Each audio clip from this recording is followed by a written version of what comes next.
Assalamu alaikum. I'm here again with part 2 of reactions of metals. By the end of the lesson, you all will be able to observe the reactions of metals with oxygen, water and dilute acids. You can identify that metals form metal oxides on reaction with oxygen, metal hydroxides on reaction with water and salt with acid. You all will be able to test and know about hydrogen gas released after the reaction of metals with acid or water. In this lesson, you will actually learn how to work in a science lab and what safety measures to take. Before actually beginning the lesson, I would like to give you a quick recap of part 1 of reaction of metals, in which we studied about that metals react with different substances like oxygen, water, steam and acids depending on their level of reactivity. The metals are of different types like alkali metals, alkaline earth metals, transition metals and poor metals. Group 1 metals are the most reactive amongst all. Metals react with oxygen to form metal oxides, with water to form hydroxides and with acids to form salts. Hydrogen gas is also released when metals react with water and acids. In this lesson, we will learn how to work in a science lab, what safety precautions to take, how to devise a plan, record observations and then draw inferences along with actually performing experiments related to reaction of metals with oxygen, water and acid. Before performing experiments in the lab, we have to do some prior work that includes devising a plan about the variables we need to work with, like constant and changing variables, equipment needed and safety precautions to be taken. Here, I have listed the safety precautions you must be aware of. You will see me following these measures while performing experiments. This is the list of the things that I will be using in the experiment. Please have a look.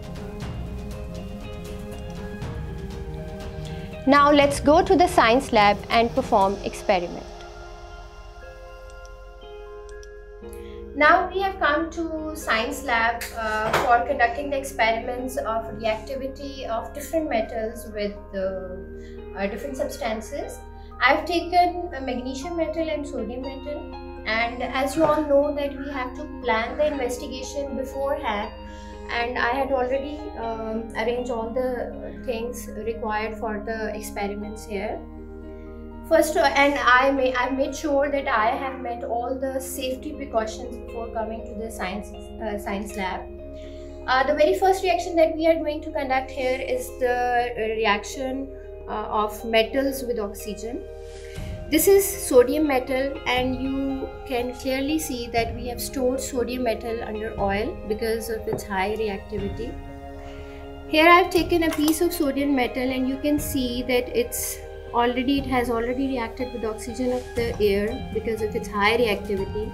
But if I cut a piece of sodium metal, you can see that it's silver from inside. And we cannot test sodium for combustion purposes because it could be explosive. Here I have magnesium ribbon, which I am going to test for the reaction of metal with oxygen.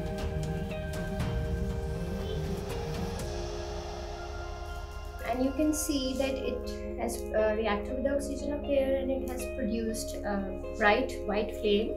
And I'm not directly looking at this flame. And after the reaction, this ash is produced. This ash is indicates the formation of magnesium oxide. So whenever any metal will react with oxygen, we all know that metal oxide is formed. Same is the case here. Now the second experiment is the reaction of metals with water. The same two metals.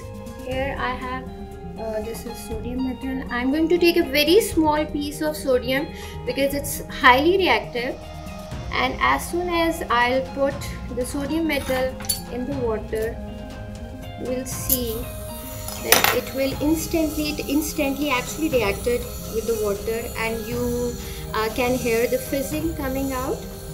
This is the production of hydrogen gas.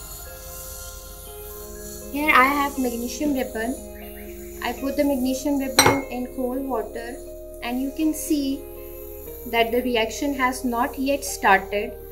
This is hot water, and when I put magnesium ribbon in hot water, the reaction immediately started. But as it's less reactive than sodium, so it will not produce that much amount of fizzing, but yes, it has started reacting with warm water. But the reaction of magnesium with cold water has not yet started. If we can test these with a litmus paper, the litmus paper will turn blue. I have here the solution of sodium with water. It's a concentrated solution. So if I use a red litmus paper, which will turn blue, you can see that this is a formation of, it indicates that this is alkaline in nature. Now the last experiment that we are going to perform today is the reaction of sodium with acid, and I've taken hydrochloric acid here. Again, I'm making sure that I'm going to pick the smallest piece of sodium because of its high reactivity, and you can see that it immediately started reacting with acid.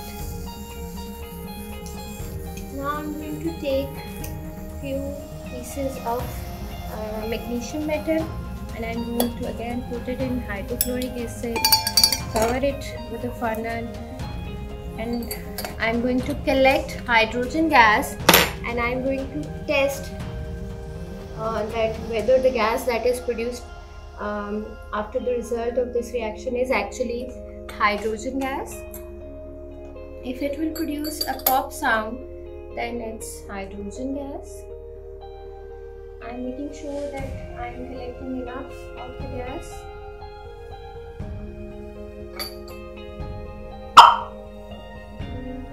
Actually heard the pop sound, so it's actually hydrogen gas.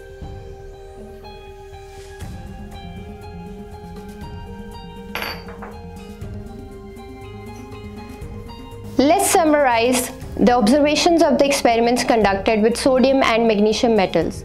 Sodium got oxidized in open air. It reacted vigorously with water and produced fizzing sound that indicated release of hydrogen gas. Same happened when sodium reacted with hydrochloric acid. Magnesium burned with a white flame as magnesium needs heat energy to chemically react. With cold water, initially there was no reaction, but after some time, fizzing appeared, but with hot water, it reacted quickly. But the rate of reaction was slower than sodium as it's a less reactive metal than sodium. Its reaction with dilute hydrochloric acid was a bit fast than water, and gas collected was tested that produced a pop sound indicating that it's a hydrogen gas. These are the conclusions that we can draw today.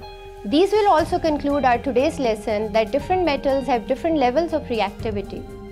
Group 1 metals are more reactive than Group 2 metals. Metals form oxides on reaction with oxygen, metal hydroxide with water, and salt with acids. Hydrogen gas produced can be tested with a lighted splint. The most important thing is that these reactions are exothermic in nature, such that these release heat energy into atmosphere. To judge your understanding of today's lesson, you need to attempt these questions and get them checked by your concerned science teacher. I hope you liked the lesson. Thank you and Allah Hafiz.